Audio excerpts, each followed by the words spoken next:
En el episodio de hoy vamos a hablar sobre la ignorancia. Todos y todas, normalmente, la gran mayoría, nos creemos que somos muy listos, muy listas y que lo sabemos todos, todo de todo. Y ese es uno de los grandes errores y uno de los principales bloqueos al camino de la sabiduría, de la ciencia, de la investigación, llámalo como quieras. En el capítulo de hoy, en el episodio de hoy, vamos a tratar sobre ese tema, sobre qué es la ignorancia, la importancia de entenderla y si puede o no puede, o si debe o no debe tener implicaciones prácticas. Pero bueno, antes de nada, yo soy Horacio Pérez y este es el podcast Investigando la Investigación, el podcast donde hablamos sobre cómo investigan los investigadores y sobre cómo mejorar y entender todos nuestros procesos de investigación. Bien, lo siguiente, antes de empezar el episodio, hoy notarás un poco de ruido, un poco solo, ¿verdad? Porque estoy grabando en el coche. Eh, si eres nuevo, escucha el tráiler donde ya lo he explicado, pero hoy estoy experimentando una nueva técnica para grabar desde el coche, ¿vale? Los que podéis comparar episodios que os acordéis, episodios que he grabado desde el coche, ya me decís si queréis, y si no queréis tampoco pasa nada, cómo se oye en comparación esta nueva técnica con las técnicas anteriores, ¿de acuerdo? Bien, ya lo he probado y creo que se oye bien, pero bueno. Bueno, pues vamos a lo que es el episodio de hoy. Primero, ¿qué es la ignorancia y cómo la vislumbramos en el día a día? Pues veréis, como este podcast va sobre investigación e investigadores, os voy a traer un ejemplo, un caso a la mente primero, para introducir un poco el tema. Veréis, seguro o es muy probable que alguna vez hayáis ido a un congreso, a una conferencia de investigación, ¿de acuerdo? Y entonces en un congreso, bueno, y si no habéis ido porque sois doctorandos y estáis al principio de vuestra carrera investigadora, haced todo lo posible, todo lo que sea para poder ir a uno en cuanto antes. Es que mi grupo no tiene dinero, no pasa nada. Seguro, seguro que al menos que vivas en Groenlandia, que hay congresos, bueno, en realidad sí que hay algunos, ¿vale? Pero al menos que vivas en Groenlandia, seguro que en tu ciudad, y si estás atento o atenta, hay múltiples posibilidades para fijarte en congresos u eventos de investigación científica que organizan por aquí o por allá. Siempre los organizan. Los investigadores son muy malos a la hora de publicitar sus cosas. Entonces, lo que no puedes esperar es que te llegue un mensaje directamente sobre tal evento importante, este o el otro. Pero si pones un poco de atención, ya verás cómo hacen algunos, ¿vale? Entonces, lo que comentaba, hay que ir a eventos de investigación, congresos científicos, ¿vale? Vamos a suponer que estamos en un típico congreso de investigación donde hay un programa. El objetivo normal, porque luego hay otros a veces, y eso da para muchos otros episodios, pero el objetivo normal de un congreso de investigación es que los investigadores cuenten sus cosas con principalmente, desde mi punto de vista, dos objetivos. Uno, contar lo que están haciendo, hasta donde puedan, claro. ¿eh? Si es material muy confidencial o les puede fastidiar el que depositen una patente, pues solo conocimiento que ya estén a punto de publicar o que ya hayan publicado, etcétera, etcétera, ¿vale? Ese es uno de los objetivos, el contar tu investigación a los demás para divulgarla, para que llegue a más gente, etcétera, etcétera, ¿vale? Otro segundo objetivo sería el recibir feedback. Recibir feedback quiere decir que la mayor cantidad de gente posible te dé pues su impresión sobre tu investigación, obviamente de manera constructiva, ¿vale? Y que te den palos. Sé que son un poco duro de decir, pero que te den muchos palos, en el buen sentido de la palabra. Quiero decir, cuando te den ese feedback, puede ser muy útil porque normalmente tenemos una serie de sesgos cognitivos, nos pensamos que nuestra investigación es la mejor y así debe ser la mayoría de las veces, ¿vale? Pero eso también puede ser un grave error, porque nos podemos creer, podemos estar enamorados de nuestras ideas y no poder ver los errores que ésta contiene. Y esos errores los tenemos que ver más tarde o más temprano. Y muchas veces nosotros no los vemos, no nos miramos al ombligo, como se suele decir, y muchas veces nuestros colaboradores tampoco nos pueden decir esos errores por múltiples motivos, etcétera. Entonces, un congreso es un muy buen sitio, en teoría, para que el resto de asistentes al congreso pues te cuenten todos los problemas que ven en tu investigación, también obviamente todas las bondades, etcétera, ¿vale? Para que tú salgas reforzado de ese congreso y que tu propia investigación a partir de ese momento conozcas nuevas maneras de mejorarla, que te dé y también que te dé nuevas ideas para nuevos caminos para seguir, etcétera, etcétera, etcétera. Pero bueno, hemos comentado ya dos objetivos. Primero, exponer tu investigación. Segundo, que te den feedback. Podríamos comentar, tampoco me quiero extender mucho con esta serie de objetivos, pero un tercer objetivo podría ser que al mismo tiempo entendamos lo que está haciendo otra gente, ¿vale? Para ganar conocimiento en nuestro área, porque luego eso nos puede resultar siempre muy útil para resultar nuestras investigaciones. Entonces, el tercer objetivo sería, muy brevemente, creo que se entiende fácilmente, entender lo que está haciendo otra gente en nuestras áreas o áreas afines, básicamente estar pendiente del estado del arte. Y eso, si estás en investigación, tienes que currártelo y estar al día. Si no, es como que no te enteras de nada y tu investigación se va a resentir. Pero bueno, no me quiero extender más, ¿vale? Y el cuarto objetivo importante sería hacer networking, hacer contactos, ¿vale? Esto podemos dedicar muchos episodios y ya lo haremos posteriormente.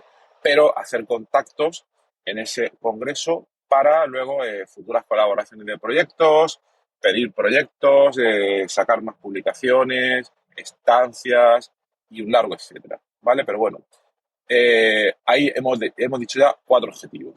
Pueden haber muchísimos más, pero nos vamos a centrar en esos 4, ¿vale? Pero, ¿cuál es el problema? El problema es la ignorancia. La ignorancia es lo que, o mejor dicho, la falta de reconocer nuestra ignorancia es lo que nos impide, cuando asistimos a congresos científicos, es lo que nos impide sacarles provecho y cumplir siquiera uno de estos objetivos que hemos comentado. ¿De acuerdo? Voy a explicar por qué. Voy a explicar por qué pienso que la falta de entender lo que es la ignorancia nos impide cumplir esos objetivos y voy a dar, en mi humilde e ignorante opinión, algún consejo para ver cómo podemos llevar todo este proceso pues a la práctica. ¿De acuerdo? Bien. Primer punto, primer objetivo, explicar nuestra investigación. Vale, pues aquí tenemos que ser más conscientes de que no sabemos nada. Me explico. Obviamente, cuando demos una charla sobre nuestra investigación, lo que no podemos hacer es maltratarnos y decir que no entendemos cuál es el área en la que estamos, etcétera, etcétera. Obviamente, tenemos que hacerlo de la mejor manera posible. Pero también tenemos que reconocer dónde están las lagunas de nuestra ignorancia en todo lo que estamos haciendo. Y eso es muy importante. ¿Por qué? Porque mirad, nosotros podemos ser expertos en un campo de investigación y ser muy potentes en alguna de esas partes. Es imposible serlo en todo, pero si mostramos nuestra ignorancia sincera y de manera vulnerable en alguna de las partes de todo lo que estamos contando, entonces eso puede ser muy, muy bueno al final, porque puede dar en principio pie a que otros asistentes al Congreso se den cuenta de la ventana de oportunidad en todo lo que estás contando, y si realmente eres tan potente en alguna de las partes que has contado, cuando vean esos huecos, esas lagunas donde tú no tienes tanta potencia, tanta fuerza, lo más probable o lo que puede pasar es que vengan ellos a ti para ofrecerte colaborar con ellos, o quizás no lo hacen por otros temas, por vergüenza muchas veces, por múltiples motivos, pero al menos ya se ha abierto un poco la veda para dar una ventana de oportunidad a que otros investigadores puedan venir a hablar contigo. Y esto al mismo tiempo te facilita el objetivo 4, que es el de networking, ¿vale? Ya sabéis cómo funciona un congreso científico. Vas a un sitio, cuentas tus cosas y luego el problema, y esto a mí no me gusta nada, pero nada, nada, nada, es que muchas veces no hay tiempo para preguntas. Y eso lo que quiere decir es que, sinceramente, perdonadme que lo diga así, la organización es una mierda. no saben organizar bien un congreso científico.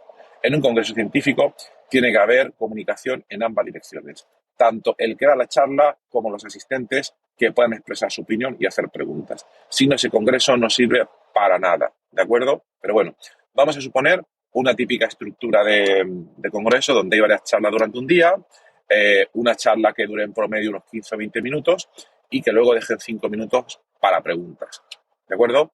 Entonces, el problema que hay a veces es que, aunque haya gente dispuesta a preguntar cosas y tengan preguntas muy interesantes y te puedan dar un feedback muy bueno, a veces por limitaciones espaciotemporales, quizás en esos 5 minutos ya se ha pasado el tiempo de preguntas, no han levantado la mano lo suficientemente rápido como para que les pasen el micrófono y entonces no pueden llevar esas preguntas a cabo, ¿vale? Y dirás, joder, vaya pérdida de tiempo. No, para nada. Si esos investigadores son realmente buenos, ellos ya encontrarán el camino para contactarte. Repito, si esos investigadores son realmente buenos y realmente hay encaje en lo que te quieren proponer y lo que tú has hecho, no te preocupes, que ellos ya encontrarán alguna manera de contactar contigo, ¿vale? Puede ser que en ese momento se apunten el título de tu charla para luego encontrar tu correo electrónico, que a día de hoy eso lo hace cualquiera, ¿vale?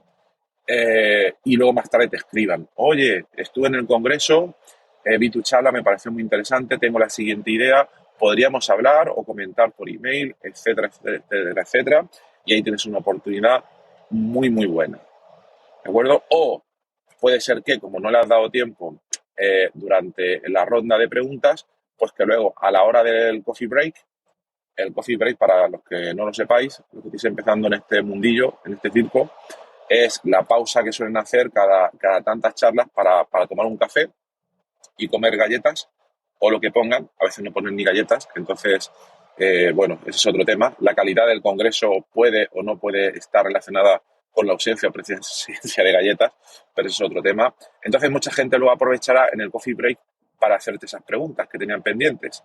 Pero, ¿qué pasa otra vez con el coffee break? El coffee break dura 15 minutos, 10 minutos, depende, y a veces la sala es muy pequeña, todo está lleno de gente y a lo mejor el que te quiere hacer las preguntas o es un poco tímido o tímida o no encuentra el momento de encontrarte o tú no apareces por allí porque también te da palo el coffee break o por cualquier motivo. Entonces no te va a encontrar en el coffee break. Pero ¿qué es lo que hay también en los congresos? Bueno, pues está la cena de gala, la comida, donde allí normalmente el ambiente es un poco más relajado y donde esa persona, pues si le interesa, pues te podrá buscar, ¿vale? Entonces, de una manera u otra, si ese investigador que te quiere hacer esa propuesta realmente le interesa y es capaz de moverse, te encontrará. Y esto es muy bueno porque es un proceso, perdón, por la garganta, es un proceso evolutivo de selección. Porque si un investigador no se le ocurren buenas ideas a partir de la ignorancia que tú has mostrado en el Congreso, si no se le ocurren buenas ideas es que no pasa nada. Es porque no tiene realmente posibilidad de colaborar contigo o no hay necesidad o no hay encaje. Y no pasa nada. Pero si tú has expuesto bien tu investigación, has comentado tus puntos fuertes, perdón otra vez, y has mostrado tu ignorancia, ese investigador encontrará una complementariedad lógica entre lo que él o ella hace y lo que tú haces, y si esa persona es capaz de contactarte, eso ya quiere decir que realmente esa persona tiene un potencial para colaborar contigo, ¿vale? Si se trata de que ese investigador es una persona muy inteligente, pero es una persona nefasta para encontrar un contacto contigo de alguna manera, esa persona lo va a tener complicado en su vida, ¿vale? En su vida como investigador a largo plazo.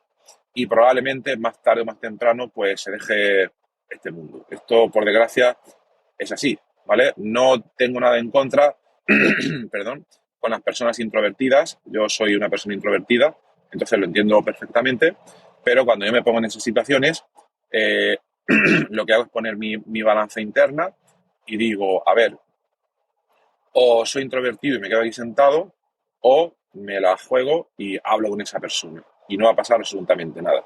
Entonces, con el paso del tiempo, he aprendido a que es más importante hablar con esa persona que considerar si soy introvertido o no, ¿vale?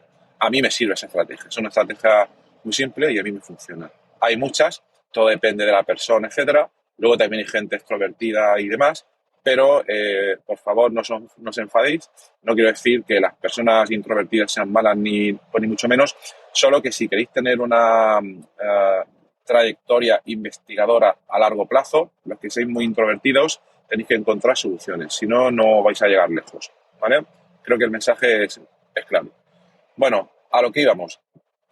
Eso es una parte del mensaje que quería dar. La segunda parte del mensaje es que por complementariedad evolutiva, por evolución, cuando un investigador, por X maneras, durante un congreso o después del congreso, es capaz de llegar a ti, es porque ese investigador es realmente bueno y porque lo que tú has comentado es bueno y porque tú has podido manifestar tu ignorancia de manera clara y de manera clave.